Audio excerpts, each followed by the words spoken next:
pasal 6 ayat 9 sampai ayatnya yang ke-11. 2, 3. Oleh sebab itu ya Raja, keluarkanlah larangan itu dan buatlah suatu surat perintah yang tidak dapat diubah menurut undang-undang orang Media dan Persia, yang tidak dapat dicabut kembali. Sebab itu Raja Darius membuat surat perintah dengan larangan itu. Demi didengar Daniel bahwa surat perintah itu telah dibuat, pergilah ia ke rumahnya dalam kamar atasnya. Ada tingkap-tingkap yang terbuka ke arah Yerusalem. 3 kali sehari ia berlutut berdoa serta memuji Allahnya seperti yang biasa dilakukannya. Puji Tuhan. Kita sudah sering mendengarkan kisah tentang Daniel yang dimasukkan ke dalam gua singa ini. Sudah di tengah situasi sulit, Daniel semakin intim dengan Tuhan. Ya. Sekali lagi, di tengah situasi sulit, intimlah dengan Tuhan. Sudah. Bahwa pada waktu itu Daniel sedang mengalami satu kesulitan yang hebat, satu kesulitan yang luar biasa, di mana pada waktu itu ketika Raja Darius mengeluarkan suatu aturan supaya tidak ada yang menyembah kepada Allah selain kepada dewa yang sudah didirikan oleh Darius pada waktu itu. Sudah hanya kepada itu sajalah semua orang bisa beribadah menyembah. Kalau kepercayaan kepada Allah yang hidup tidak boleh. Sudah peraturan ini dikeluarkan oleh Darius atas permohonan, bukan maunya sendiri, tapi atas permohonan para menterinya, para bupatinya pada waktu itu. Sudah ayat 8 dikatakan begini. Semua pejabat tinggi kerajaan ini, semua penguasa dan wakil raja, para menteri dan bupati telah mufakat supaya dikeluarkan kiranya suatu penetapan raja dan ditetapkan suatu larangan agar barang siapa dalam 30 hari menyampaikan permohonan kepada salah satu dewa atau manusia kecuali kepada Tuanku ya Raja, maka ia akan dilemparkan ke dalam gua singa. Tidak ada kepercayaan kepada yang lain selain kepada Darius dan dewanya. Begitu saudara-saudara. Jika tidak, dalam 30 hari ini mereka akan buang ke dalam gua singa. Peraturan ini sangat keras dan diusulkan oleh para menteri dan para bupati pada waktu itu. Itu sudah ketika peraturan itu dikeluarkan, ini berdampak kepada orang percaya, berdampak kepada Daniel, seorang yang mencintai Tuhan. Dampaknya hebat saudara-saudara. Ketika dikeluarkan satu larangan harus menyembah kepada dewanya Darius, maka saudara seorang pun ikut, dan dampaknya kepada Daniel, saudara-saudara. Ya, dia seorang yang cinta Tuhan, seorang yang mengasihi Tuhan. Ada satu peraturan begini, tidak boleh menyembah kepada Allah, kepada siapa? Dan itu saudara-saudara. Sementara Daniel hanya punya satu kepercayaan, yaitu kepada Tuhan. Ketika Daniel mengetahui hal itu, diresponnya Daniel ayat 11. Demi didengar Daniel bahwa surat perintah itu telah dibuat, pergilah ia ke rumahnya dalam kamar atasnya. Ada tingkap-tingkap yang terbuka ke arah Yerusalem. 3 kali sehari ia berlutut berdoa serta memuji Allahnya seperti yang biasa dilakukannya. Sudah. Respon Daniel ketika ada satu larangan untuk tidak menyembah kepada Allah yang hidup, kepada Allah yang sesungguhnya, justru Daniel dikatakan 3 kali sehari dikatakan ia berlutut berdoa serta memuji Allahnya seperti yang biasa dilakukannya. Tidak ada perubahan saudara-saudara. Dia biasa melakukan 3 kali sehari berdoa, dia melakukan biasa 3 kali sehari memuji Allah. Tidak berubah untuk Daniel, ya, tidak berubah bagi Daniel. Dia tetap tertunduk kepada Tuhan. Dia menyembah kepada Allah di tengah-tengah situasi yang sangat sulit itu. Maka saya bilang tadi temanya semakin intim kepada Tuhan di masa sulit. Ya, itu pengalaman Daniel. ada surat aturan supaya tidak menyembah kepada Allah, maka Daniel justru tidak ada satu perubahan. 3 kali sehari dia berdoa memuji Tuhan. Sama seperti minggu lalu kita sudah melihat bagaimana Paulus dalam 2 Timotius 1 ayatnya yang ke-12, karena dia kenal Tuhannya. Coba 2 Timotius 1 ayatnya yang ke-12. Itulah sebabnya aku menderita semua ini, tetapi aku tidak malu, karena aku tahu kepada siapa aku percaya, dan aku yakin bahwa Dia berkuasa memeliharakan apa yang telah dipercayakannya kepadaku hingga pada hari Tuhan. Nah, ini juga Paulus sedang mengalami masa sulit. Paulus, seperti minggu lalu kita sudah lihat ayat ini, bahwa dia sedang ada di dalam penjara, dia sedang mengalami kesusahan, baik secara keuangan, teman-temannya juga meninggalkannya. Dia sungguh amatlah mengalami kesulitan yang luar biasa. Tetapi Paulus bilang, aku tidak malu, karena aku tahu kepada siapa aku percaya. Paulus sedang mengalami masa sulit juga pada waktu itu. Dia di penjara, dia secara keuangan juga mengalami kesulitan, dan teman-temannya meninggalkan Paulus pada waktu itu, saudara-saudara yang dikasih Tuhan. Jadi tidak membuat Paulus resah, tidak membuat Paulus gundah, tidak. Ya, aku tahu siapa yang aku percaya. Dia tidak resah, saudara-saudara. Dia tidak berubah, sama seperti Daniel juga tidak berubah.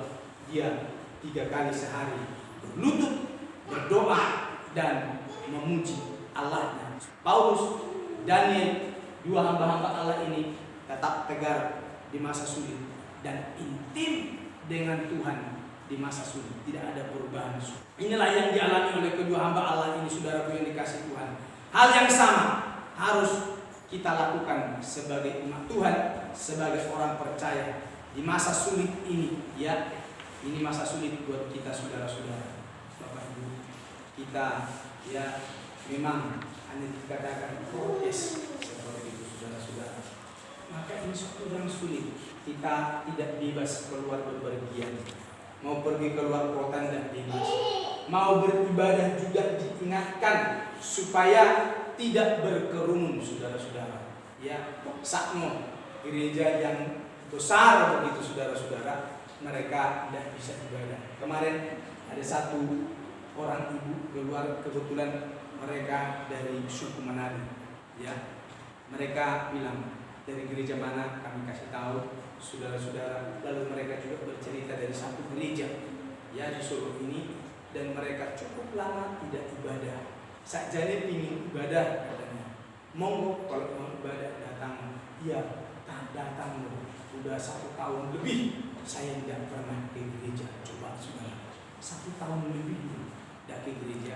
Maka dia pingin ke gereja seperti itu. Tapi kita tunggu kok tidak ada WA atau telepon begitu, saudara-saudara, sehingga kita tidak bisa ketemu hari. Tapi kemarin janji bahwa dia akan datang beribadah karena cukup lama tidak beribadah. Saudara-saudara, mari kita berdoa. Ternyata ada banyak orang ya yang tidak bisa beribadah. Memang kalau sudah jumlahnya banyak, diajak kerumun menjadi perhatian orang juga sekitar.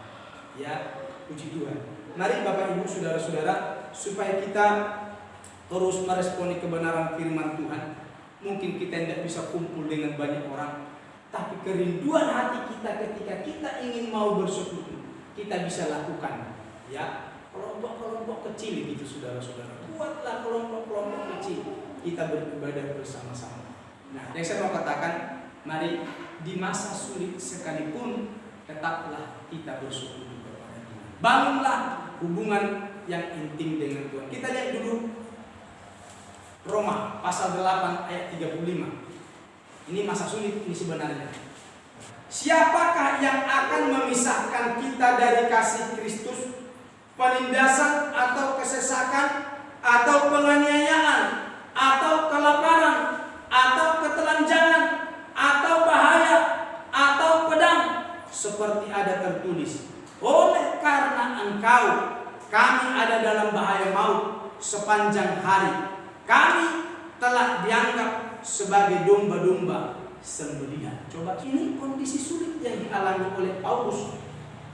Bukan saja Daniel, tapi Paulus mengalami masa sulit. Maka dikatakan, siapa yang akan memisahkan kita dari kasih Kristus? Mau penindasan, mau kesesakan, mau penganiayaan, mau kelaparan, ketelanjangan atau bahaya pedang. Siapa yang pisahkan aku dari kasih Kristus? Aku makin intim, aku makin dekat, aku makin melekat kepada Tuhan di tengah situasi ini. Bapak Ibu, perlu kita ingat bahwa ke depan ini hari-harinya bukan makin baik, tapi kebenaran firman yang ingatkan bahwa ke depan ini tetap makin sulit. Kalau tidak terjadi makin sulit, tidak firman. Ya, tetaplah percaya, tetaplah intim dengan Tuhan, tetaplah melekat kepada Tuhan, apapun situasinya. Amin.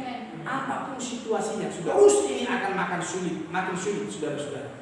Tapi kita lihat ini Paulus bilang, siapa yang akan pisahkan kita dari kasih Kristus? Sama seperti Daniel, ya, dibuat satu larangan, dibuat satu aturan bahwa tidak boleh memuji kepada Allah selain daripada dewa yang didirikan oleh Darius. Tidak berubah. Daniel tetap tertunduk kepada Tuhan 3 kali sehari dia berdoa, saudara Tuhan. Jadi masa sulit itu pasti datang dan tidak bisa dicegah. Kita lihat dulu dalam 2 Timotius pasalnya yang ketiga ayat 1 dan ayatnya yang kedua. Keadaan manusia pada akhir zaman. Ketahuilah bahwa pada hari-hari terakhir akan datang masa yang sukar. Nah ini, bahwa tidak akan lebih baik, saudara. Jelas bahwa pada hari terakhir akan ada datang masa yang sukar.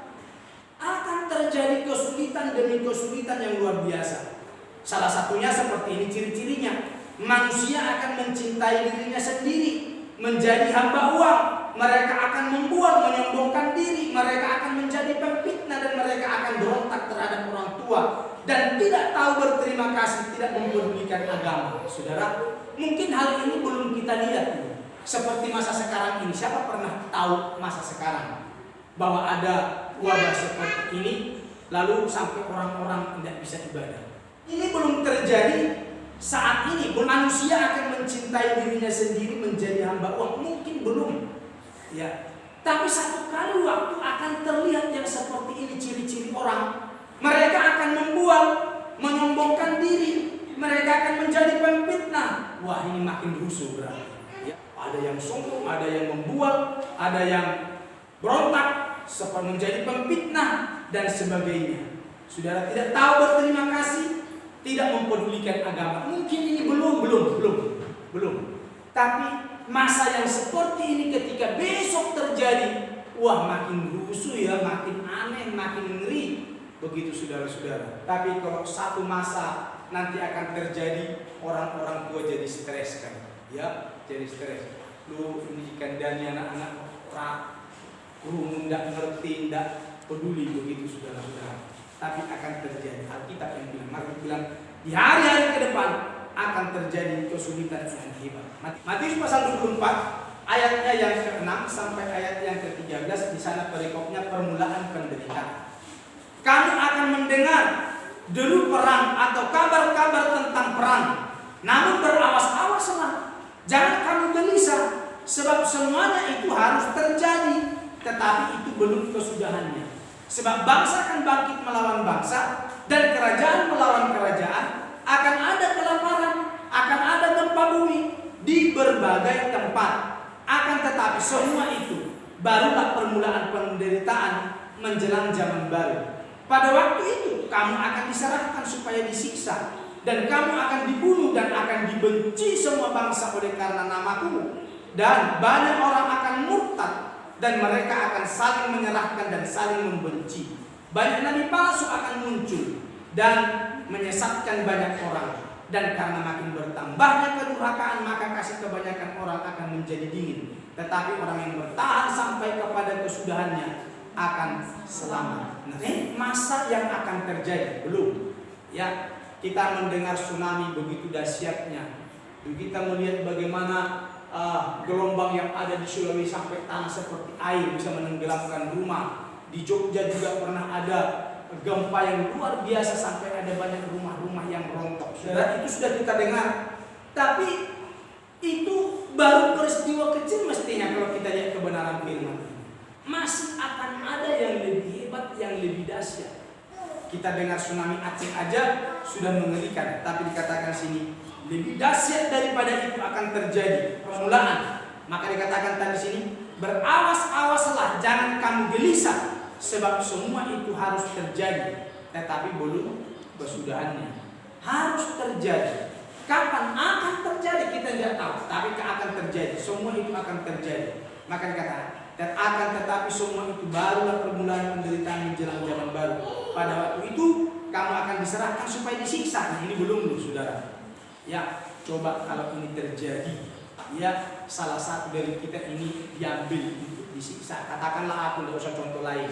Aku ditarik dari tengah-tengah persekutuan kita begini saudara. Hari ini ditarik, ditendangi, dipukuli, begitu kira-kira saudara-saudara. Apa yang Bapak Ibu perbuat seperti ini? Wes, jangan paling begitu kan? Kalau mau dibelai, jangan-jangan aku juga ditendang pisang, kan begitu saudara. Saya bayangkan kalau itu terjadi dan akan terjadi. Ya, bukan omongan saya, firman yang bilang. Ya, pada waktu itu kamu akan diserahkan supaya disiksa. Kamu akan dibunuh, dibenci semua bangsa oleh karena namaku. Banyak orang akan murtad. Mereka akan saling menyerahkan, saling membenci. Nah ini, ternyata melihat kondisi itu nantinya banyak orang yang menjadi murtad, saudara. Wih, ternyata ngeri ya jadi pengikut Kristus. Menjadi peringatan kepada kita, pada waktu itu kamu akan diserahkan dan mengalami penderitaan. Dan pada waktu itu juga banyak orang akan menjadi murtad.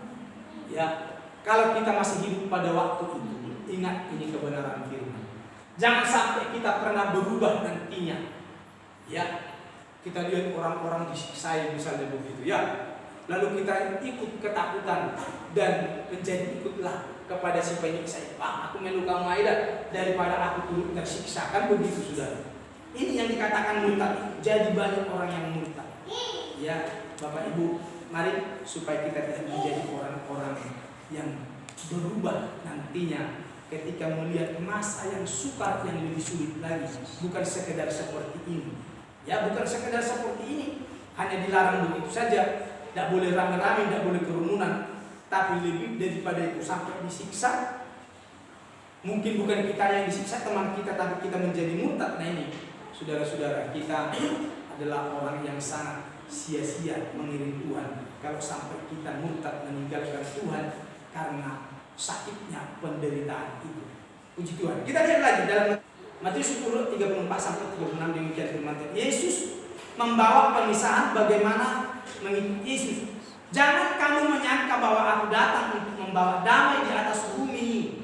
Aku datang bukan untuk membawa damai melainkan pedang. Sebab aku datang memisahkan orang dari ayahnya, anak perempuan dari ibunya, menantu perempuan dari ibu mertuanya, dan musuh orang ialah orang seisi rumahnya. Belum loh, belum. Tapi ini akan terjadi. Betapa kacaunya manusia nanti. Orang satu rumah saja bisa saling berantem, saling tidak suka, saling tidak cinta. Anak dengan orang tua dengan anak, menantu dengan mertua, mertua dengan menantu, semua bolak-balik. Ya, saudara-saudara, tidak ada yang damai. Nah, seperti apa kondisi ini? Kalau terjadi kondisi ini, nah, kita ini seperti apa responnya? Masihkah kita tetap menjadi pengikut Kristus? Atau seperti tadi menjadi murtad gitu saudara? Ini masih aman loh, masih tenang loh, belum ada apa-apanya, masih nyaman kita ini.